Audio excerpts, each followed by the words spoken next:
आजकल ना मैं कुछ ज़्यादा ही आलसी हो गई हूँ। जब से मैंने अपनी जॉब छोड़ी है तब से मेरा जो रूटीन बना था वो काफ़ी बिगड़ सा गया है।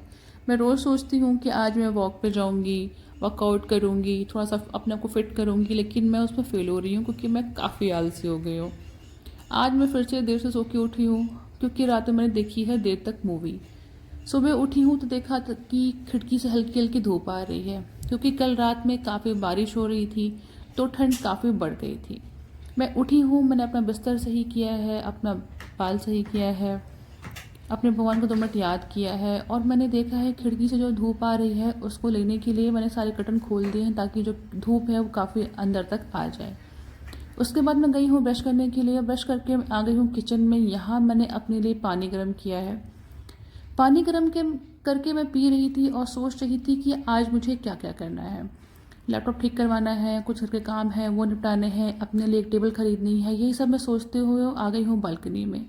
यहाँ मैंने देखा है कि मेरे गुलाब के पौधों में काफ़ी अच्छे फूल खिले हुए हैं, तो वही कुछ देर में तक मैं देखती रही, उसकी जो खुशबू है वो लेती रही और फिर मैं वापस आई हूँ किचन में, एक गिलास पानी और लिया है और फिर कल वीडियो एडिट करते हुए मेरा लैपटॉप ख़राब हो गया था, तो अभी मुझे जाना है लैपटॉप बनवाने के लिए हजरतगंज। मैं काफ़ी देर से सो के उठी हूँ तो मैंने गर्म पानी पिया है जो हमेशा मैं पीती हूँ और फिर अब मैं जाऊँगी तैयार होके, लैपटॉप लेके मैं जाऊँगी हजरतगंज और फिर मैं वहाँ से जाऊँगी एक बहुत ही फेमस जगह और वो आपको मैं वीडियो के एंड में बताऊँगी। फिर मैं निकल पड़ी हूँ अपने गंतव्य की ओर। वहाँ पहुँच के मैंने लैपटॉप वाली शॉप पे अपना लैपटॉप डाला है। लैपटॉप तब से बन ही रहा था, उसके बाद मैं निकल पड़ी हूँ अपने अगले काम के लिए। ये प्लान था कि अब मुझे आज अपने लिए एक टेबल खरीदनी है, लेकिन सड़कों पे इतनी भीड़ थी, इतना ट्रैफिक था कि मैं परेशान हो गई। बड़ी मुश्किल से पहुंची हूँ ये मैं फर्नीचर की शॉप पे। यहाँ मैंने अपने लिए एक टेबल पसंद की है, मोल भाव करके टेबल लिया है और फिर मैं वहाँ से निकल पड़ी हूँ।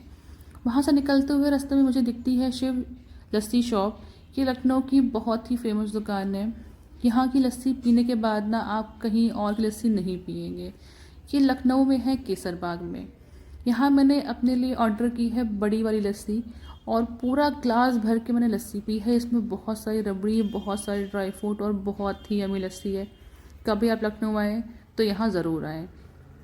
ये सारे काम करने के बाद मैं वापस गई हूँ लैपटॉप शॉप में गई हूँ और फिर मैंने अपना लैपटॉप उठाया है। फिर ये सारे काम ख़त्म करके मुझे घर आने में शाम हो गई थी। शाम में आके मैं काफ़ी थकी हुई थी, मेरी हिम्मत नहीं थी कि अपने लिए कुछ बनाऊँ, तो मैंने अपने लिए सूप बनाया हुआ है। ये सूप की सारी सब्जियाँ जो थी वो सब मैंने उबाल ली हैं और इसको मैंने सूप में बना लिया है। सूप बनाने के बाद मैंने इसको बाउल में निकाला है और इसको निकाल के मैं बैठ गई हूँ इसे पीने के लिए। अब मैं थकी हुई थी, मुझे भूख बहुत तेज़ लगी थी, तो सूप मुझे काफ़ी पसंद आया। जो कि हम लोग मार्केट में सूप पीते हैं, जो पैक्ड वाला होता है, उससे तो ये मुझे काफ़ी अच्छा लगा। अपना मैंने सारा सूप ख़त्म किया है और फिर मैं सोच रही थी कि अब मुझे क्या करना चाहिए, क्योंकि मैं थकी हुई थी बट उसके बाद मुझे नींद नहीं आ रही थी। सूप ख़त्म करने के बाद मैंने सोचा कि थोड़ी देर किताब पढ़ लेती हूँ, तो मैं ये किताब पढ़ने बैठ गई हूँ। ये है अनुराधा बेनीवाल की कुछ लोग मुझ में बाकी रह गए। ये बहुत ही अच्छी किताब है। उन्होंने इस किताब को अपने ट्रैवल ब्लॉग के बतौर लिखा हुआ है। फिर मुझे किताब पढ़ते पढ़ते मुझे आ गई नींद, तो मैं चली गई सोने के लिए। Good night. और बोलते हुए खुद को मैं सो गई हूँ और देखिए मैं सोते ही लाइट चली गई है।